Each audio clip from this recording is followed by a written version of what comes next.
The Chiefs cover. That's all I care about. You know what I mean? How do you feel about it, Harrison Butker, unbelievable performance. Obviously, the kicker for the Kansas City Chiefs. He kicked a 60-yarder at the end of the first half. Into the wind, too, it felt like. And then a 52 to secure the cover for you guys. And the Broncos defense, though, hey, that's like the silver lining in this one. They give them some credit. Sure. They actually stood up and played pretty well. We just know the Broncos offense seemed to fall a little bit short, huh? Yeah, I mean, the Broncos defense certainly did their thing. Travis Kelce still had like 175 yards or whatever it was. I mean, he was still open whenever he needed to be open. Chiefs still cover. Could have been a little bit more beautiful. I think this is always the conversation with the Chiefs. Like, yeah, they won, but, could have done better. They get by the Broncos. Sean Payton is in an interesting situation. I got an interesting stat from Hembo this morning, texted to me about Sean Payton and about this Broncos team. So Drew Brees started 229 games with Sean Payton as the OC/head coach. Never once has he ever had a QBR as low as Russell Wilson did last night at 10.1. Jeez. 229 games. And remember, Russell Wilson was supposed to be the next Drew Brees with Sean Payton. Sean Payton was going to be the one that was going to be able to get Russ to cook again. And in that first drive, we saw Russ cooking a little bit. He was expanding some plays. He was kind of moving a little bit, wasn't getting tackled. Then bang, turnover happened. And boom, another turnover. And boom, another turnover happens. You're talking about a low QBR, lowest that Sean Payton's ever seen. I couldn't even fathom what Sean Payton's thinking while this team's doing what they do. And on the flip side, you're right. The defense did much better than we could have ever imagined. It's a division game, so the Broncos defense kind of knows, the Chiefs a little bit. They played against Patrick Mahomes okay, never beat him, though. But Chiefs got the job done. I was told by Herb Street, you talk about Butker, I was told by Herb Street that in warmups, he was hitting from 65 off the middle of the net. Jeez. Behind it was super windy, so you don't know if the wind is at his back or if it's crosswind. Felt like with his 62-yarder, the wind brought it back a little bit from left to right, which was beautiful. Yeah. He played it perfectly. But after he hits that one or the 52-yarder, he hits a kickoff into the stands. Like, this dude has one of the strongest legs of all time. He's one of the only kickers in the history of football to have a game winner in the Super Bowl, pretty much. Vinatieri had a walk-off, so that's the only difference. The Eagles got the ball back with less than a minute, so it doesn't count necessarily as a Super Bowl winning walk-off. But, this Butker dude is so incredibly impressive, and it just goes to the point that whenever you have a dynasty, and Tom Brady talked about this the other day, I need a good kicker. Yep. I needed a good defense. I needed this. It's like the Chiefs got it all covered, man. They're fun to watch. I'm appreciative of their existence. And there wasn't that much Taylor Swift on TV last night, which I think everybody was super pumped up about. Yeah, not as much. I saw Al Michaels made some comments before the game. What he basically said, yeah, she'll be there. There she is. Look at her. Okay, move on to the game or something. And I don't want to put words in his mouth, but we see Taylor waving to different people. She's sitting with Mrs. Kelce. Seems to have a great time. I know they were hugging a few times after a couple, third down conversions for the Chiefs. I don't know. What do you think, Pat? Do you think they had a good mix of Taylor and also not Taylor? I mean, just the reality of the situation is this. Travis and Taylor are in love. Yeah, that's right. Bingo. Okay. Brittany Mahomes and Patrick Mahomes are in love. Yeah. So when Patrick and Travis do something spectacular, they'd be doing the world a disservice if they didn't show Taylor and Brittany celebrate it. But I think they moderated it as opposed to watching a Taylor Swift watching a football game. It was a football game that one of the biggest stars in the history of Earth was at. And I think they got it right, honestly. I think Amazon got it right. I'm appreciative of the fact that the Swifties got a chance to see Taylor and watch more football. And I also appreciate the fact that the way Patrick and Travis play are like the perfect style for brand new football fans. So people that don't know football have no idea. And Herb Street told me this. They call them Travis routes. Like, that's what Travis Kelce route. It's called Travis routes, where he has to know what everybody else is doing. Normally, the quarterback has to know what everybody else is doing because they have to know everybody's job and get everybody right. Whenever it comes to the Chiefs offense, Patrick has to obviously know what everybody's doing. Travis has to know what everybody's doing because Travis is just supposed to find his own lanes, find his own opening, do whatever you need to do. But he also can't step on anybody else's routes or anybody else's plays. So there's a level of football IQ that Travis Kelce is displaying right in front of our eyes that nobody talks about, but also the level of trust that Andy Reid has, Patrick has, that entire offense has, that Travis Kelce is just going to find it. And in that first half, it was awesome to watch. It's backyard football happening at the highest level, and all these new fans are getting introduced to the sport or getting to watch it, and I think they think that's just normal. It's not. and it is spectacular, AJ. It is not normal at all. You are correct. And you watch some of these things like, oh, that's easy. You just run to the open space. No, it's not all. It's not about that. You cannot have the worst thing you can do offensively, I think, if you're downfield in a route, like you don't want to let one defender cover two guys. Like, so you don't want to stand on top of anybody's route. And if you watch Patrick or watch Kelce, especially right here, look at him like he's always running hard, but he's never running like 100% where he's out of control. He's always ready to stop, pivot, whip back out. Oh, I see. Okay, you're playing me back. Boom, I'm going to burst in ahead of you, and then I'm going to sit down. Like, he's a master at it. You're right. He makes it look easy, but it's much, much more difficult than he makes it look, I think, Pat. There's a lot going on. He's got to know what his teammates are doing. He's got to know what the coverage is that they're playing against. He's got to know what the leverage is that they're getting post-snap, pre-snap. It's like his reads are just as much as the quarterback almost. Like, Travis has to know everything that's going on. And obviously he's an Ohio person. What is it? Folk? Ohio folk. Yeah. It is. Man, that is one thing that ESPN has ruined. That whole being able to say that. That's it. Other than everything else, like, that is the one phrase that I am bummed I can't say for 2 hours every day, because it's the perfect descriptor of a group of humans that AJ is a part of. But he's just this Ohio folk who happens to be a mastermind when it comes to football, and his size, in his ability, in his hands. He's also blocking, I feel like, a lot more than he ever has in the past. He's got to be up at one point for Offensive Player of the Year at some point.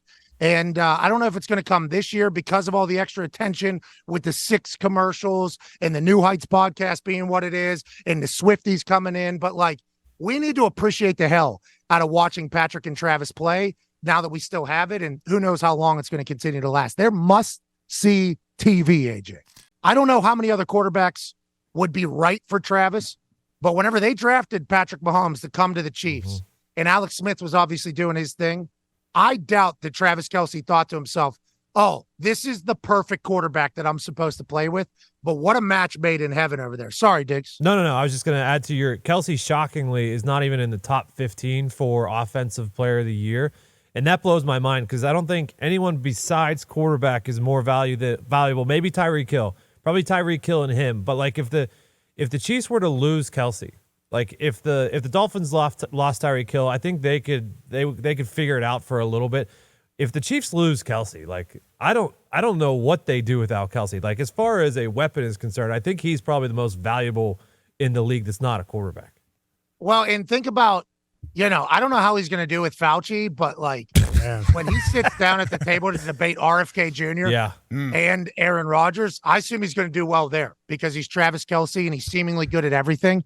Hey, Ty, great to hear you back, baby. Hey, appreciate it, Pat. See you, Ty. And Pat, going off your point earlier too about Kelce, like, needing to know like the entire offense and where everyone's at. There was a point, I think, in the third quarter where he did same thing. I think it was third down. He went and sat at the sticks and got covered up immediately, and you can see him on the TV copy, like the back copy, pointing over into the flat for Pacheco, like telling Mahomes right away, like, nope, don't come here right now. Pacheco's wide open. And Mahomes flips it out to Pacheco. He picks up the first down. It's just like stuff like that where he's also not unselfish to the point where, like, yeah, he probably could have just, made some sort of improvisation there to get the ball and pick up a first down, but knowing exactly, like, nope, in this situation, you got to go over here and let's keep this thing moving. You want to talk about being unselfish. You think that was a planned hook and ladder there? First completion? Ooh, I don't think so. I don't believe so. It didn't look like it. I think it's built in maybe with everyone. I bet certain plays it's kind of built in where if you see, man, I don't know.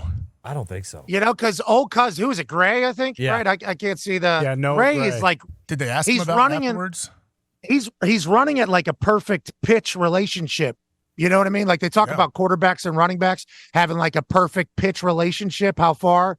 And some people can't make that pitch, coach. That's right. And then some people are reminded about 12, stepsisters and stepbrothers and becoming the head of a family at the age of 11 or whatever. Like, it just felt like it was perfect set up for that. And if that's going to become an added addition to their offense, like, just, random hook and ladders are going to happen. Like, what are they doing? They're cheating at football with how good they are right now, AJ. And then obviously the Broncos defense steps up and halts them in the second half and everything like that. But it's like, what we see from the Chiefs is not normal. And I don't know if a lot of people don't know that. Yeah, I don't know how they feel about it. It would be awesome if they have, like, if there's certain players that have the freedom to say, hey, if you have the ball and you feel like you got a guy that's, underneath you, 4 or 5 yard good pitch relationship, you can make it happen, and you feel like it's the risk isn't too bad, then you can pitch that ball. Like, I've never heard any offense having that, but I wonder if Kelce maybe has that kind of power. Yeah. I mean, it's the first drive, wasn't it? Oh, yeah. I mean, Yeah. First play. Completion. Yeah, first completion. Yeah. I don't know if it was second down or first down. What is it there? I can't see it, but like that's very early in the game. Yeah. To be like, yep, hook and ladder right now. 'Cause if that doesn't go well, imagine if he misses it and Denver picks up, they catch it and they return it for a touchdown. Like, oh, cool, here we go. Like, what are we thinking here? What is this ragtag operation we're running?